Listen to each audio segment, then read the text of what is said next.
A 42-year-old mother of 6 from Utah, Ruby Franke, was well known as a charismatic social media personality. She was a mommy vlogger and momfluencer. That was until she was exposed for who she really is. Ruby grew up with 3 sisters and started a large family of her own after marrying Kevin Franke, formerly a professor of engineering at Brigham Young University. Together they share 6 children: Sherry, Chad, Abby, Julie, Russell, and Eve. Their kids were born between March 2003 and September 2013. Ruby rooted her family life in faith. They were devoted members of the Church of Jesus Christ of Latter-day Saints. Religion heavily influenced the Franke's family dynamic. Ruby and Kevin rose to internet fame thanks to the YouTube account they started in 2015. Their channel, named 8 Passengers, chronicled the lives of the couple and their 6 children. As of June 2020, the channel had more than 2.5 million subscribers and had 1 billion views.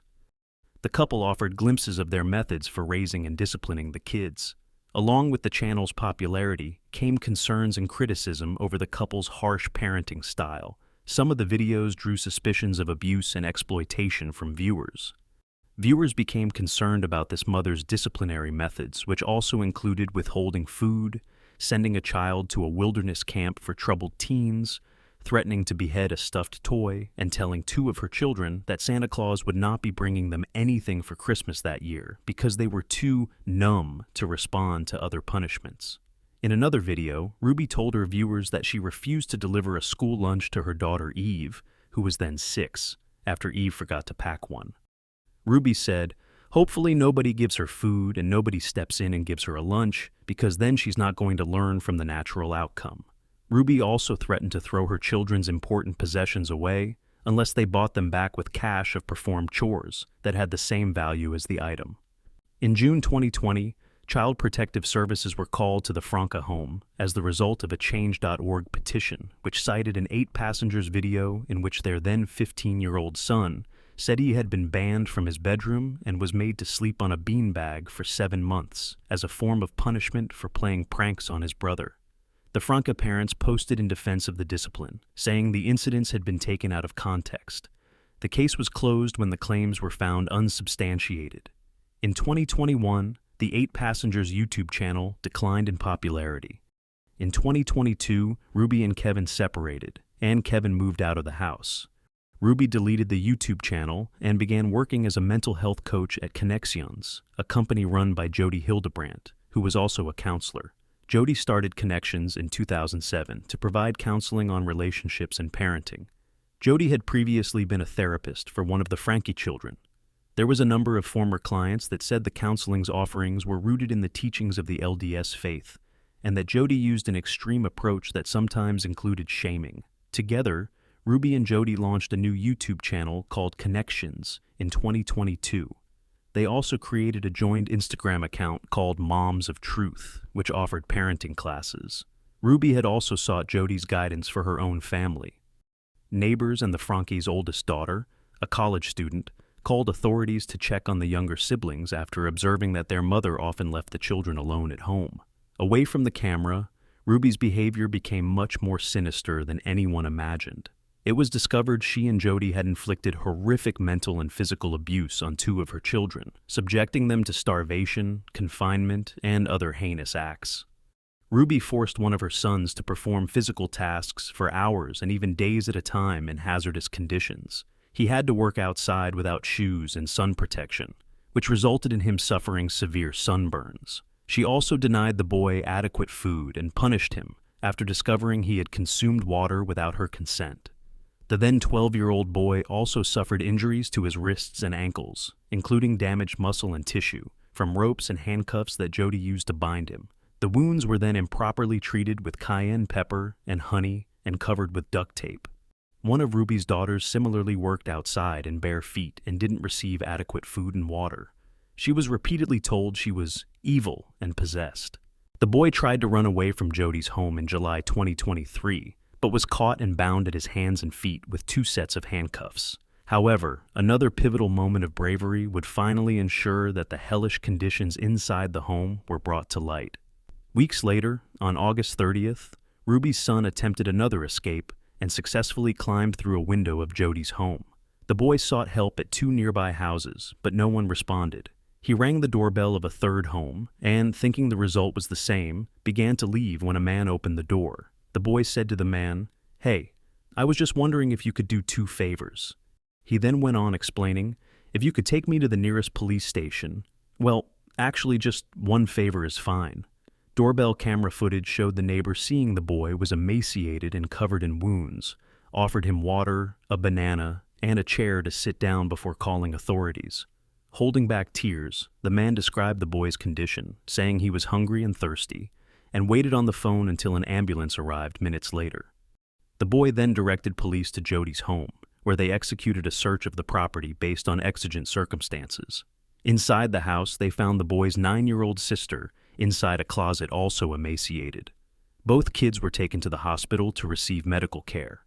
On August 30th, 2023, Ruby Franke and Jodi Hildebrandt were arrested in Ivins, Utah, and 2 days later, both were charged with 6 counts of aggravated child abuse, a felony.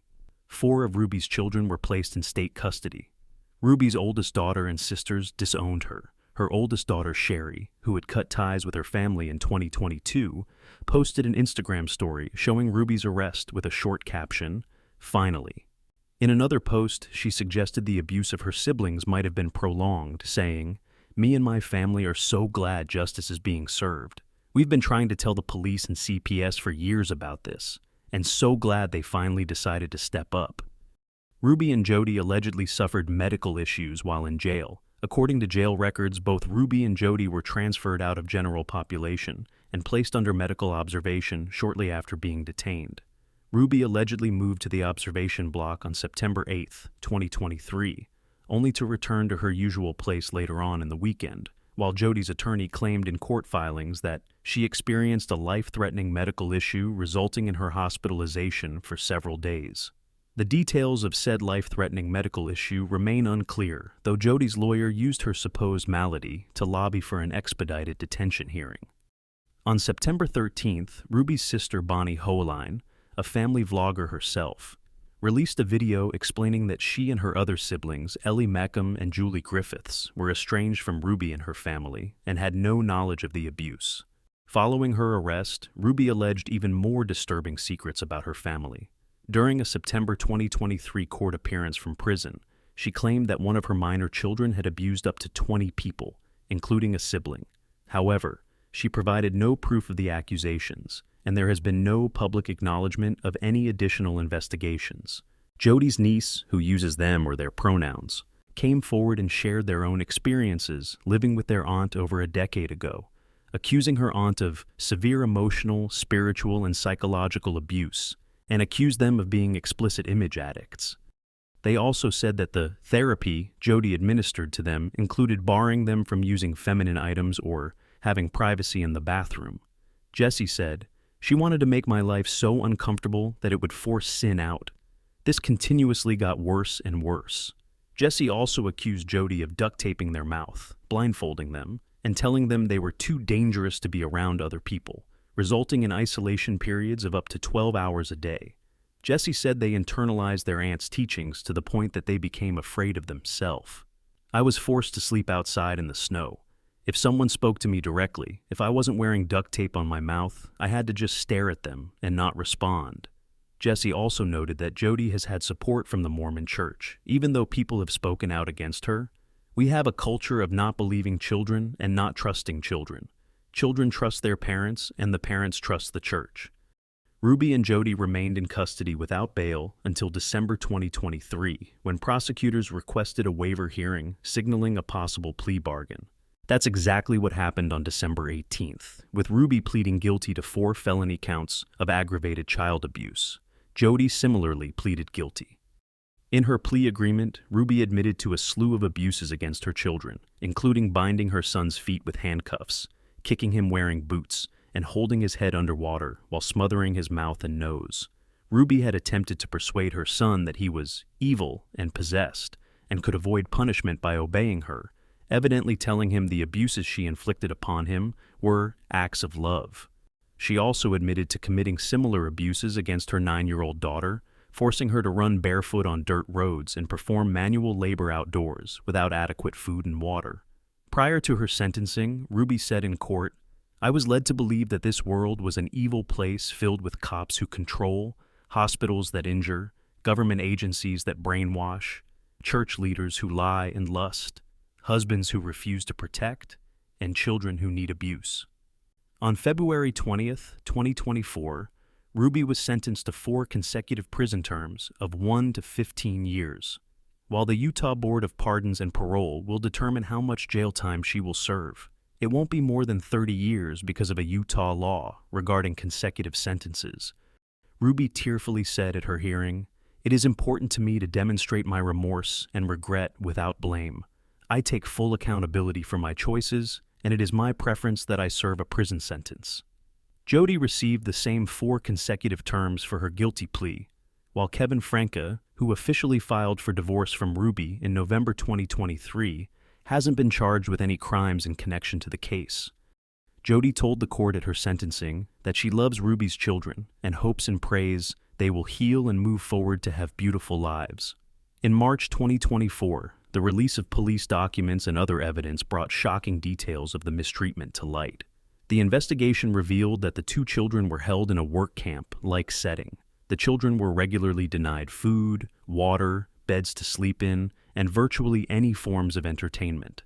They were also prohibited from interacting with anyone and was hidden in the home when others came to visit. They were forced to do physical tasks like carrying loaded boxes up and down stairs and to do wall sits without a chair for hours. They were also beaten. A TikTok of archival 8 passengers footage that circulated after Ruby's arrest shows her ordering her children and nephews to get in line to eat a single banana. Ruby can be heard saying, "I love that I can talk to my nephews that way." Additionally, the children suffered emotional abuse to the extent that they came to believe that they deserved the abuse. The investigation found that religious extremism motivated Ruby and Jodi to inflict this horrific abuse. The women appeared to fully believe that the abuse they inflicted was necessary to teach the children how to properly repent for imagined sins and to cast the evil spirits out of their bodies.